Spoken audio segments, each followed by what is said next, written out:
Number 1. French is a Romance language which is Latin-based, and it matters because about 40% of English vocabulary comes from French, while the grammar structure is more different.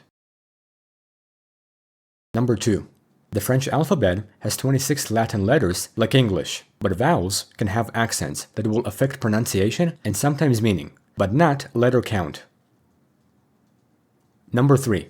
The word order is basic, like in English, consisting of a subject, a verb, and object. But there are key differences, like adjectives coming after nouns, inverted sentence patterns in questions, and objects and pronouns that are placed before the verb. Number 4. French nouns have gender, being masculine or feminine, and gender affects articles, adjective forms, and some verb agreements and compound tenses. Also, adjectives, past participles, and articles must agree with their nouns in gender and number, while English doesn't have this concept. Number 5. Conjugation is central in French because verbs change for person and number, having endings for verb conjugations. In general, there are 3 verb groups in French. Verbs ending in er, ir, and re. Er and ir verbs are mostly regular, while re verbs are irregular. In addition, the tenses matter because French has all the familiar tenses like past, present, and future, but French also has a subjunctive mood and compound pasts. Even so, spoken French heavily relies on compound tenses, like I have eaten, instead of just I ate.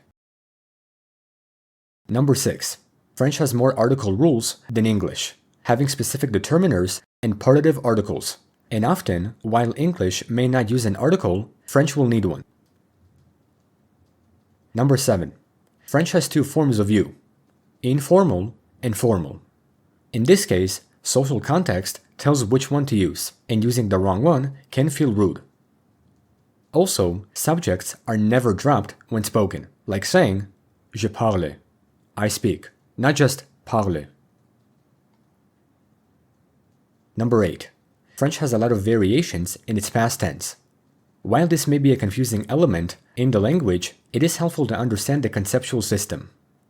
French doesn't just have the past tense like English, saying I ate or I was eating. Instead, it has multiple ways to talk about the past, and each one carries a nuance about how the speaker views an action, whether it's completed, ongoing, habitual, or literary. While such concepts need to be explained in detail in future videos, I will just mention them here so you know what to expect. The most common past form is the compound past, describing completed past actions and focusing on the result of an action, which is similar to the simple past in English. It relies on auxiliary verbs and is highly used in spoken French. Another form is the imperfect past, which describes ongoing and habitual past actions. This is similar to saying, I was eating, so this form focuses on repetition and the incompleteness of an action, rather than something finished. Another form is the pluperfect, also known as the past perfect, which is a familiar concept in English. This past form describes an action that happened before another past event, like saying, I had eaten. It also relies on auxiliary verbs and past participles, and its nuance sets up a timeline of past events. A different form is the simple literary past, which is not to be confused with the compound past. This form is similar to the compound past, but it's mainly used in French literature, historical writing, and formal narration. It is equivalent to saying something like, I ate, but again, it's based on literary form and indicates completed actions. This form is very rare in spoken French. The last form in the past is the past anterior, also known as the literary pluperfect. This form is very formal, expressing an action that was completed immediately before another past action in literature. It's also formed like the pluperfect, having a past historic auxiliary verb form with a past participle. To put it simply, it's a literary form of the pluperfect, and it's almost exclusively found in classical French literature. French has many past forms because the language evolved from Latin, which had rich verb systems with past nuances. Modern French merged and repurposed many forms, leaving the compound past and the imperfect for speech, and the rest for literacy. While learning to speak French, 90% of the past tense will be in compound or imperfect form, and the rest is literary. Number 9. French has a lot of variations in the subjunctive mood, expressing things that are uncertain, desired, hoped, feared, or emotional. French uses the subjunctive to indicate when the speaker does not present an action as a certain reality, and is often triggered by expressions of desire, necessity or obligation, emotion or judgment, and doubt or possibility. If you speak about something that's uncertain in general, French will switch to the subjunctive. This idea can be conceptually understood when using phrases that activate the subjunctive, like, I want that you see me. I need that you see me. I'm happy that I see you. I doubt that I will see you. Although the formation of some phrases seems weird, what all of them have in common is the idea of uncertainty. By saying or simply thinking about these sentences, they all express a possibility that may or may not happen. This is the true definition of the subjunctive, not just in French, but in any language. The fact that a possibility can happen in general is what activates the subjunctive, regardless of what it is. If I say, I want that whatever, I need that whatever, I'm happy that whatever, or I doubt that whatever, it doesn't actually mean that these things will happen, and therefore it creates uncertainty or possibility. It's also why the subjunctive is a mood and not a tense, because a mood is a temporary state of mind. I indicate this in the beginning so you can understand what the subjunctive actually means. And in French, there are 4 variations, but in practice in speech, only 2 forms are common. The present subjunctive is mostly used in modern spoken French, and it's the most common form. The past subjunctive has a compound form with a past participle, expressing uncertainty about a past action. It's also used in spoken French, but a lot less. The imperfect subjunctive is literary and only used in historical writing. The pluperfect subjunctive is extremely literary and formal, and is also never used in spoken French. Number 10. French has a lot of complexity when listening to the language. The spoken language doesn't always match the spelling the way English does. Understanding how French sounds will make it easier to pick up the language later, but this concept cannot just be explained grammatically. It's something that you have to listen to and gain experience from. While this lesson may help, it's much better to listen to spoken French and to hear word patterns, but I will still mention some of these nuances in the beginning.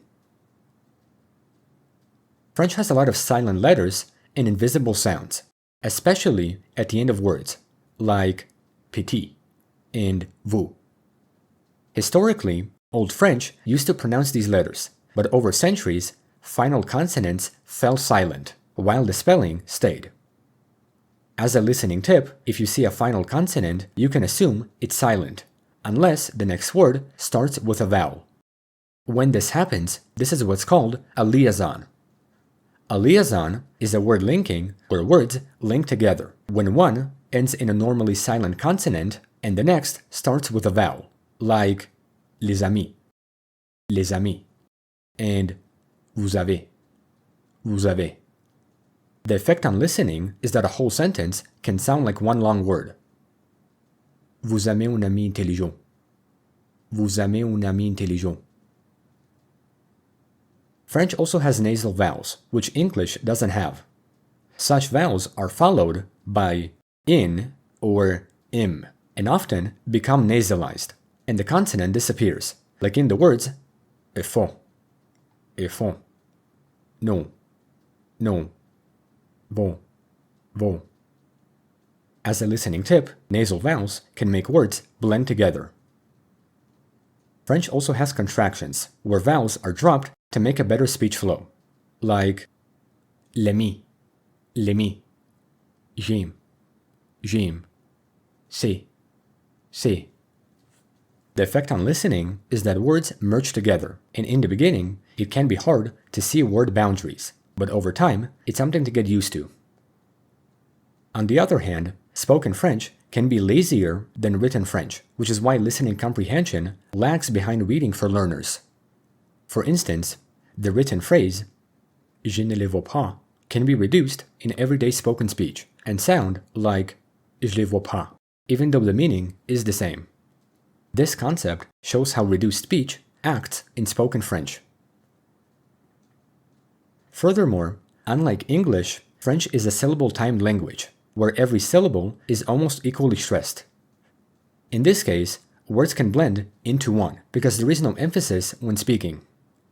For example, the English phrase, I want to go to Paris, has a stress pattern that helps separate words, whereas in French, the flow of words is smooth. Je veux aller à Paris. Je veux aller à Paris. French also has consonant rules for listening. H is silent in almost all words, like in homme, but it does affect liaison. R is more guttural, sounding in the throat. Re. In essence, this is how listening in French works, but again, it's something that needs to be practiced with experience. Once you internalize patterns of liaisons, silent letters, and nasal vowels, French listening becomes predictable. Every silent letter follows a rule, even if it seems random for now. Once your ear learns to ignore spelling, French speech will be easier to follow. Number 11. The flow of words in French is based on elisions, dropping vowels and using apostrophes to keep the flow smooth. Elision is when a vowel at the end of a word is dropped and replaced by an apostrophe if the next word starts with a vowel or a silent H. This concept happens because French hates two vowels that collide in speech. To maintain a smooth syllable flow, the first vowel disappears. This is extremely common in articles. L'ami. Object pronouns. J'ai. Negation. N'est pas. And the word that. Cool. So, elision only happens before a vowel sound, or a silent H, and never before a consonant.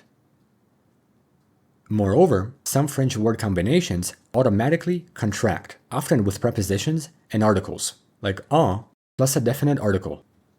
En plus les is o. En plus les, plural, is o. The same can happen with des plus a definite article. Des plus les is du. Des plus les, plural, is des. As a note, the article la never contracts, so à la and de la stay as they are. Because French is syllable-timed, such rules make writing match the way people actually speak, prevent weird vowel collisions, and help create liaisons naturally. When it comes to listening, many apostrophes hide vowels that have disappeared, so initially, it may not be possible to hear them in some words, like j'aime, and c'est. Overall, these are things to know before learning French, and in the next videos, French grammar can begin, and grammatical concepts can be learned.